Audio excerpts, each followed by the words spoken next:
Hello बच्चों, कैसे हो आप सब। आशा करता हूँ कि सभी बच्चे अच्छे से हो गए और तुम्हारी परीक्षा की तैयारी भी अच्छे से चल रही होगी। इसी कामना के साथ मैं आज शुरू करता हूँ साइंस का मॉडल सेट 4, है ना।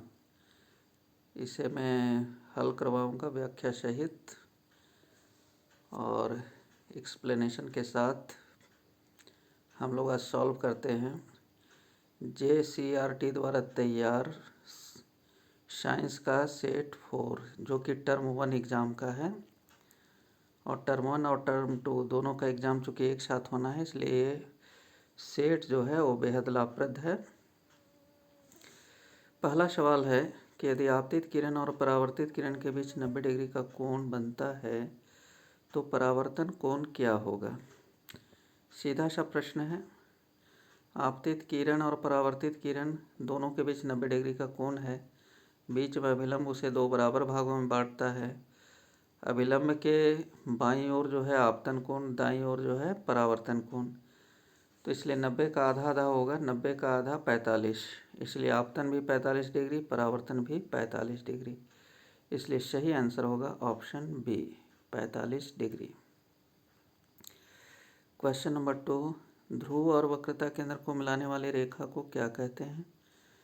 तो दर्पण में जो ध्रुव होता है P और वक्रता केंद्र जो होता है C, तो ये P और C को मिलाने वाली रेखा को हम लोग मुख्य अक्ष कहते हैं।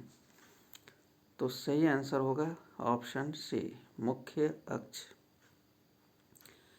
यदि f का मान 16 सेंटीमीटर है तब r का मान क्या होगा। तो हम जानते हैं कि f बराबर r/2, तो r बराबर क्या होगा 2f। तो 2 इंटू f का मान 16 सेंटीमीटर है, तो 16 दूनी 32। तो इसलिए सही आंसर होगा option A, 32 centimetre.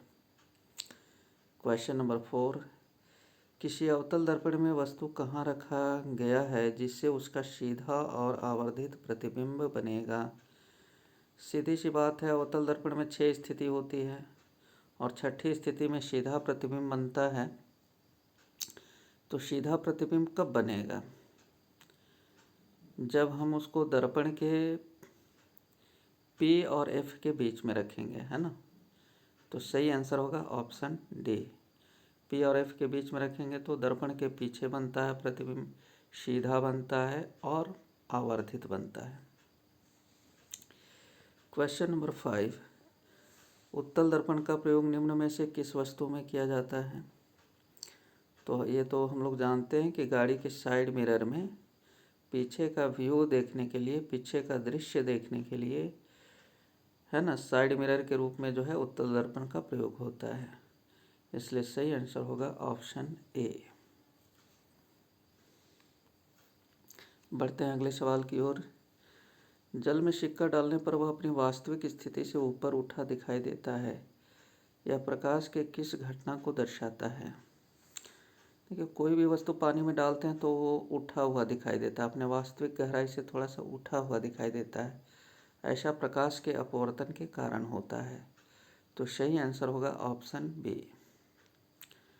Question number 7, lens के किस बिंदु पर प्रकाश की किरणें अपने मुख्य पथ से विचलित नहीं होती।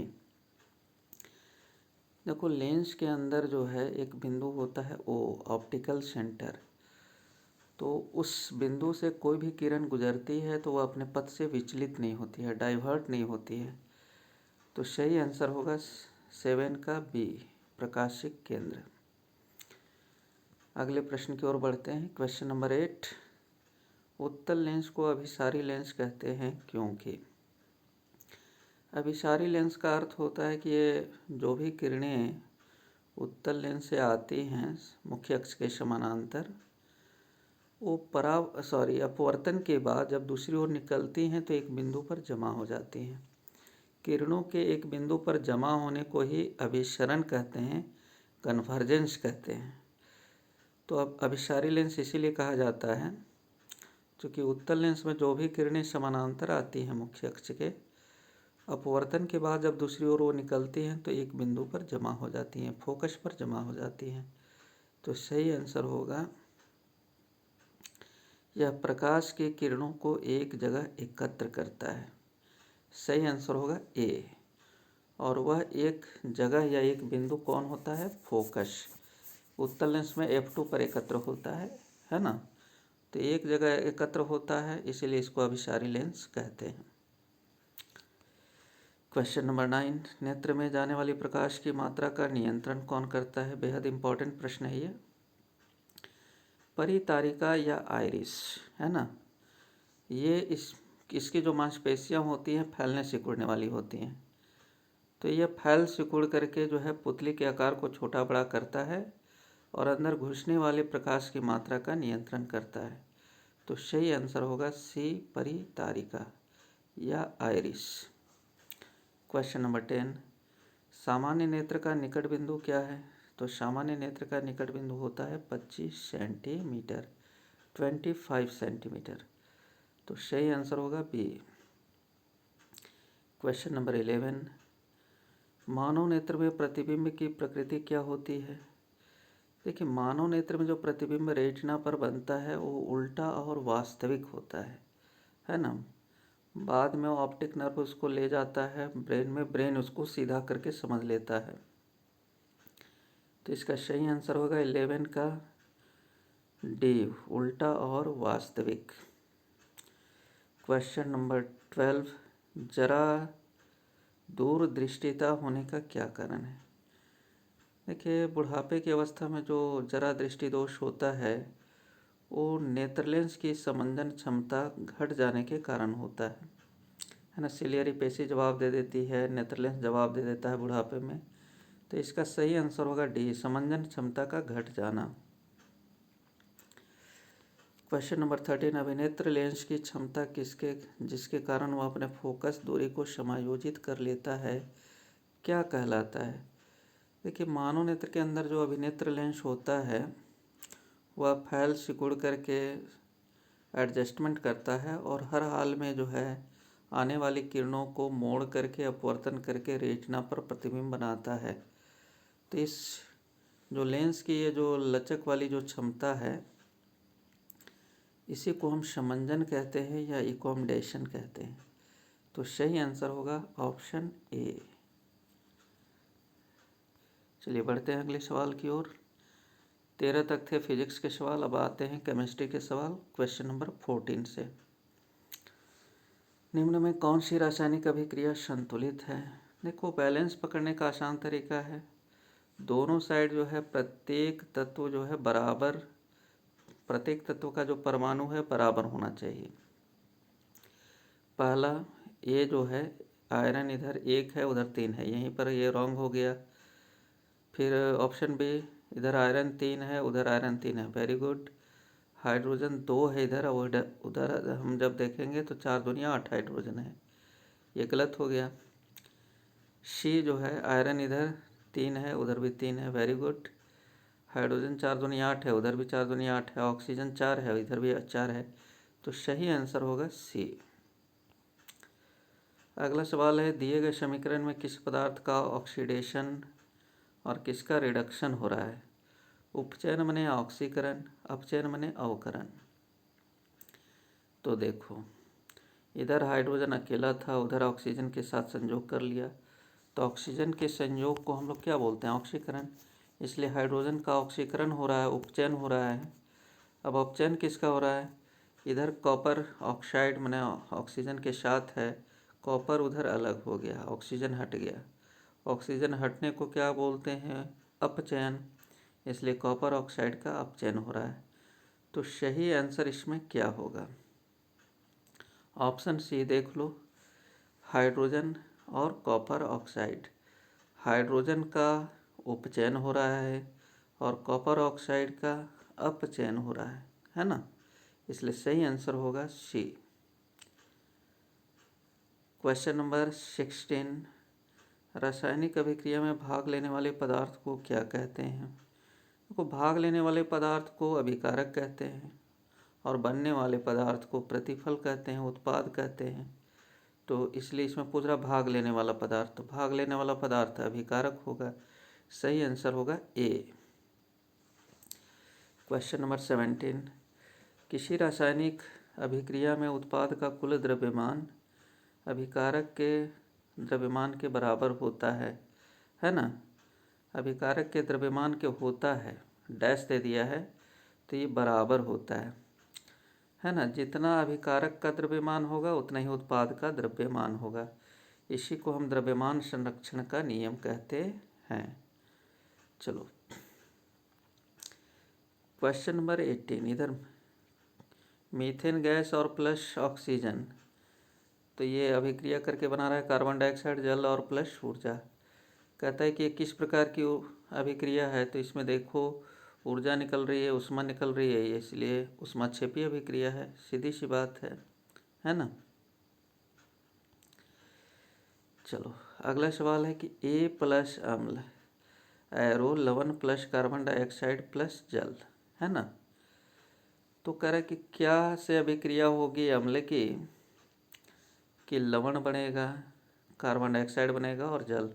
तो कार्बोनेट से अभिक्रिया, पिछले सेट में भी ये सवाल था, कार्बोनेट यौगिक से जब अम्ल की अभिक्रिया होती है तभी कार्बन डाइऑक्साइड निकलता है। दूसरी साइड है ना कार्बन डाइऑक्साइड, तो कार्बोनेट से अभिक्रिया होगा तभी कार्बन डाइऑक्साइड निकलेगा, है ना। इसलिए सही आंसर होगा सी। क्वेश्चन नंबर 20, निम्न में से किस पदार्थ में नीला पत्र डालने पर वह लाल नहीं हो पाएगा। देखो नीला लिटमस पत्र जो है वो लाल हो जाता है, तो इसका अपने अम्ल है। लाल नहीं हो पा रहा है अपने क्षार है। तो इसमें हमें पकड़ना है कि लाल नहीं हो पाएगा अपने क्षार कौन है। तो सभी अम्ल हैं इसमें, देखो नाइट्रिक अम्ल, एसिटिक अम्ल, हाइड्रोक्लोरिक अम्ल, क्षार एक ही है, सोडियम हाइड्रोक्साइड। इसलिए सही आंसर होगा 20 का ए। क्वेश्चन नंबर 21, दिए गए किस लवण में क्रिस्टलीकरण का जल मौजूद है। तो ये तो साफ साफ दिख रहा है, कॉपर सल्फेट 5H2O, इसमें क्रिस्टलीकरण के जल 5 मौजूद हैं। सही आंसर होगा ऑप्शन सी। अगला सवाल है 22वां सवाल, जल की अस्थायी कठोरता दूर करने में किस लवण का प्रयोग किया जाता है। देखो जल की जो अस्थायी कठोरता होती है, जो समुद्री जल में पाया जाता है, उसको दूर करने के लिए धोवन सोडा का उपयोग किया जाता है। और धोवन सोडा का उपयोग सूत्र होता है सोडियम कार्बोनेट, है ना। तो अस्थायी कठोरता दूर करने के लिए Na2CO3 का प्रयोग होता है। यहाँ पर जो ऑप्शन दिया हुआ है वो गलत दिया हुआ है, NaCO3 लिख दिया है, सूत्र गलत दिया है। ये देखिए JCERT की ये बहुत बड़ी जो है खामी है कि उसके सवालों में मॉडल सेट में काफ़ी मिसप्रिंटिंग है। तो क्वेश्चन नंबर 22 का सही आंसर बी होगा और इसका सूत्र सही होगा Na2CO3। चलिए बढ़ते हैं अगले सवाल की ओर।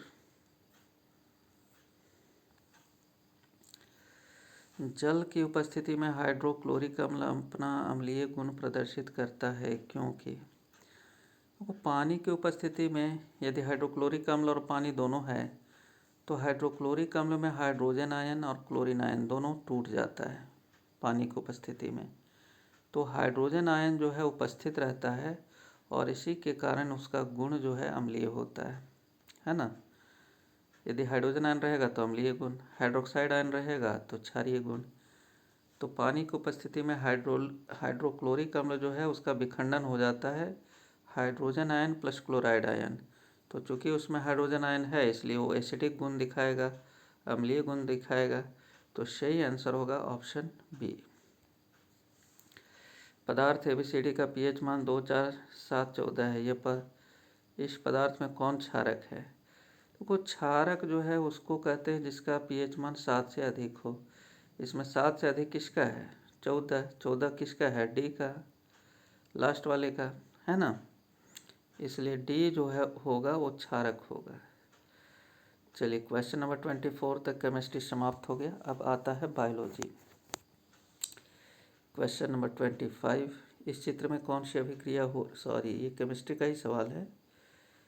ये अभी केमिस्ट्री का सवाल चलेगा, ये 26 तक चलेगा, इसके बाद 27 से शुरू होता है बायोलॉजी। क्वेश्चन नंबर 25, इस चित्र में कौन सी अभिक्रिया हो रही है? तो देखो इसमें सूर्य प्रकाश पड़ रहा है सिल्वर क्लोराइड पर, तो सिल्वर और क्लोरीन अलग अलग हो जाता है ना, दोनों आयन। तो ये जो है ये वियोजन अभिक्रिया है जिसमें टूट रहा है, एक पदार्थ टूट के दो पदार्थ बन रहा है। तो सही आंसर होगा ऑप्शन बी, वियोजन। क्वेश्चन नंबर 26, भोजन एवं अन्य पदार्थों को, यहाँ से बायोलॉजी शुरू हो रहा है 26 से। भोजन एवं अन्य पदार्थों को शरीर में एक जगह से दूसरी जगह तक ले जाने के लिए कौन जैव प्रक्रम उत्तरदायी है? देखिए हम लोग जो भोजन खाते हैं वो पेट में पचने के बाद रक्त में मिलता है ना। तो रक्त जो है ले जाता है, तो इसको कौन सा तंत्र कहते हैं, है ना? तो इसको परिवहन तंत्र कहते हैं या संवहन तंत्र कहते हैं। सही आंसर होगा डी, संवहन को ही परिवहन कहते हैं, इंग्लिश में ट्रांसपोर्टेशन कहते हैं, है ना। क्वेश्चन नंबर 27, प्रकाश संश्लेषण में निम्न में से किस पदार्थ की आवश्यकता नहीं होती है? तो वो पौधों में जो प्रकाश संश्लेषण होता है तो कौन सा रॉ मटेरियल, कच्चा पदार्थ नहीं चाहिए? नहीं पर बोल्डनेस है, नहीं हमको पकड़ना है, तो जल की आवश्यकता होती है। कार्बन डाइऑक्साइड, इसकी भी आवश्यकता होती है ना। और क्लोरोप्लास्ट, इसकी भी आवश्यकता होती है। कार्बोहाइड्रेट ये नहीं होती, कार्बोहाइड्रेट तो उसमें बनता है, कार्बोहाइड्रेट और ऑक्सीजन तो उत्पाद है उसका, बनता है अभिक्रिया के अंत में, इसलिए इसकी आवश्यकता नहीं होती। तो सही आंसर होगा सी। मनुष्य में किस प्रकार का पोषण होता है? तो मनुष्य में प्राणी संभोजी पोषण होता है। प्राणी संभोजी पोषण किसे कहते हैं? जिसमें सबसे पहले भोजन का अंतर्ग्रहण होता है मुंह के द्वारा, फिर आहार नाल में उसका पाचन होता है एंजाइमों के द्वारा, पचने के बाद फिर जो पोषक तत्व है वो रक्त में मिलता है, रक्त से फिर कोशिका में जाता है परिवहन हो करके, और फिर उसका स्वांगीकरण होता है, वो कोशिका में मिल जाता है, कोशिका का घटक बन जाता है। तो ये पूरी प्रक्रिया को प्राणी संभोजी पोषण कहते हैं, और ये मनुष्य में इसी तरह से होता है पोषण। तो 28 का सही होगा डी। क्वेश्चन नंबर 29, वसा के पाचन के लिए कौन सा एंजाइम उत्तरदायी है? तो देखो टाइलिन नहीं, ये तो स्टार्च का पाचन करता है। पेप्सिन प्रोटीन का पाचन करता है। ट्रिप्सिन ये भी प्रोटीन का, लाइपेज यही सही है। वसा का पाचन कौन करता है? तो लाइपेज।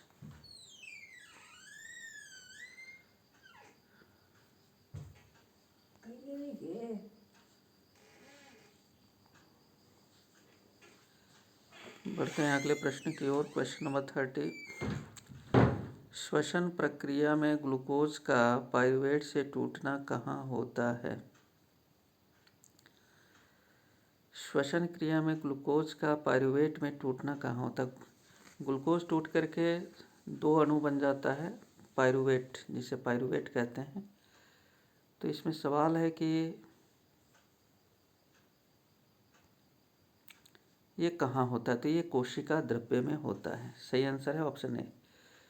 31, पौधों में पत्तियों द्वारा बने हुए भोजन का संवहन किसके द्वारा होता है? तो पौधों में जो भोजन का संवहन है वो फ्लोएम के द्वारा होता है। सही आंसर होगा बी। क्वेश्चन नंबर 32, किसी जीव को अपना अस्तित्व बनाए रखने के लिए कौन सी प्रक्रिया आवश्यक है? पोषण, श्वसन, जनन, नियंत्रण। बहुत ही अच्छा प्रश्न है ये।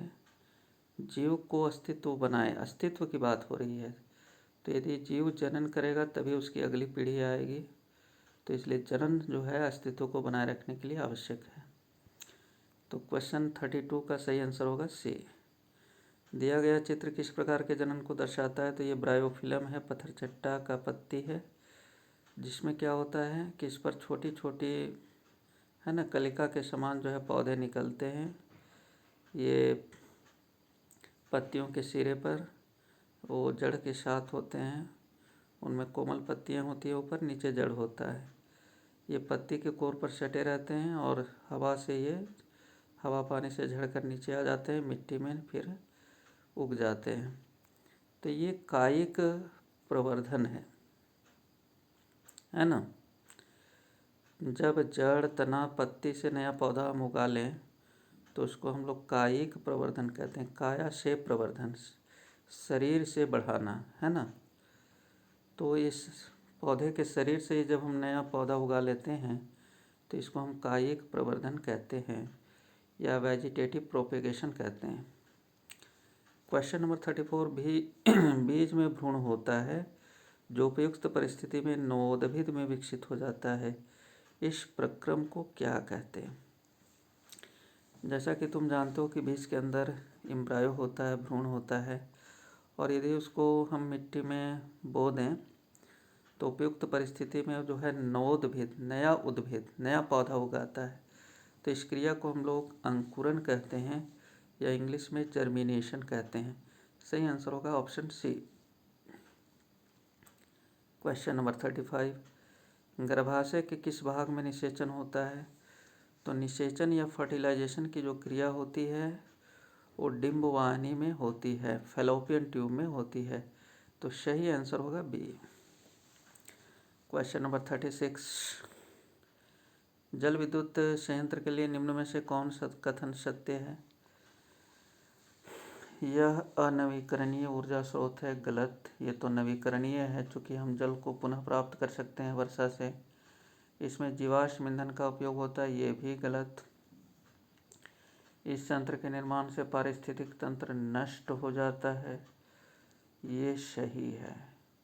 और डी है कि इसमें गोबर का उपयोग किया जाता है, ये गलत है। देखिए, जल विद्युत संयंत्र जहाँ भी लगाए जाते हैं तो उसके लिए बांध बनाए जाते हैं, है ना। बांध के पीछे जो है डैम होता है, पानी जमा हो जाता है, और इस डूब क्षेत्र के कारण बहुत बड़ा इलाका जो है पानी में डूब जाता है। वहाँ के जो जंगल होते हैं, यदि पीछे जंगल है तो वो भी डूब जाता है, और ये पारिस्थितिक तंत्र वहाँ का नष्ट हो जाता है ना। तो इसलिए सही आंसर होगा 36 का सी। बढ़ते हैं अगले प्रश्न की ओर। क्वेश्चन नंबर 37, सौर सेल के उपयोग में क्या सीमाएं हैं? सौर सेल के उपयोग करने में क्या जो है सीमा है, लिमिट है? इसमें केबल बिछाने की आवश्यकता होती है, गलत। इसमें सौर ऊर्जा का उपयोग होता है, ये तो सही है। इसे सुदूरवर्ती क्षेत्र में उपयोग किया जा सकता है, ये सीमा नहीं है, ये तो अच्छी बात है। यह अत्यधिक महंगा है, ये सही है ना। वर्तमान समय में सौर सेल महंगा है, सामान्य आदमी की पहुंच से बाहर है ना, ये इसकी सीमा है। नाभिकीय ऊर्जा के उपयोग की क्या सीमाएं हैं? 38 है क्वेश्चन नंबर। तो इसमें यूरेनियम का उपयोग होता है ना, तो ये तो सही है। इसमें नाभिकीय ऊर्जा का उपयोग विद्युत उत्पन्न करने के लिए किया जाता है, ये भी सही है। नाभिकीय विखंडन से उत्पन्न ऊर्जा कार्बन परमाणु के दहन से उत्पन्न ऊर्जा की तुलना में बहुत अधिक होता है, ये भी सही है। और नाभिकीय अपशिष्ट का भंडारण में समस्या उत्पन्न होती है, यही सही है। क्वेश्चन 38 का सही आंसर है ऑप्शन डी। क्यों सही है? क्योंकि देखिए, जब नाभिकीय विखंडन होता है और ऊर्जा निकलती है तो जो अपशिष्ट प्राप्त होता है उससे रेडिएशन निकलता है, विकिरण निकलता है, और ये विकिरण जो है मानव या किसी भी जीव के लिए समस्या उत्पन्न करते हैं, क्योंकि इसकी वेधन क्षमता बहुत अधिक होती है, ये शरीर में जख्म कर सकते हैं, है ना। तो इनको सुरक्षित निपटाना होता है, ये बहुत बड़ी समस्या होती है ना। तो इसलिए सही यही सीमा है नाभिकीय ऊर्जा की। इसके चलते इसका जो है व्यापक पैमाने पर उपयोग नहीं किया जा सका है। सीमा का अर्थ होता है दोष, तो अन्य सब जो ऊपर है उसका गुण है और दोष उसका यही है ना। इसलिए सही आंसर होगा डी। क्वेश्चन नंबर 39, निम्न में कौन ऊर्जा स्रोत का उपयोग करना पर्यावरण के लिए सबसे अधिक अच्छा है? पर्यावरण की दृष्टि से किसका उपयोग अच्छा है? लकड़ी धुआं करेगा, कोयला धुआं करेगा, एलपीजी और सीएनजी, है ना। तो सीएनजी से पर्यावरण का कम नुकसान होता है ना, क्योंकि इसमें भाप निकलता है ना। मीथेन गैस को जलाओगे, सीएनजी क्या है, compressed natural gas methane gas है। मीथेन को जब हम ऑक्सीजन की उपस्थिति में जलाएंगे तो कार्बन डाइऑक्साइड और प्लस जल बनेगा। कार्बन डाइऑक्साइड थोड़ा बहुत प्रदूषण करेगा, जल या जलवाष्प तो करता नहीं है। तो सही आंसर होगा सी। निम्न में किस विद्युत संयंत्र में जीवाश्म ईंधन का प्रयोग होता है। देखिए, किसमें जीवाश्म ईंधन माने कोयला, पेट्रोलियम, है ना, प्राकृतिक गैस, ये सब का इस्तेमाल होता है। तो ये तापीय विद्युत संयंत्र में कोयला का उपयोग होता है ना। तो सही आंसर होगा पहला ही हो जाएगा ए। जल विद्युत संयंत्र में नहीं होता कोयला पेट्रोलियम का उपयोग, नाभिकीय में भी नहीं होता, भूतापीय में भी नहीं होता। इस तरह से आज हमने साइंस का सेट 4 जो है कंप्लीट किया। इसके बाद साइंस का सेट 5 हम अगले दिन लेकर के आएंगे।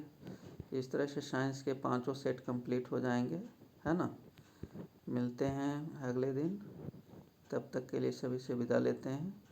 बहुत बहुत धन्यवाद।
अब आप एक्सेल का काम आसानी से अपने फोन से कर सकते हैं।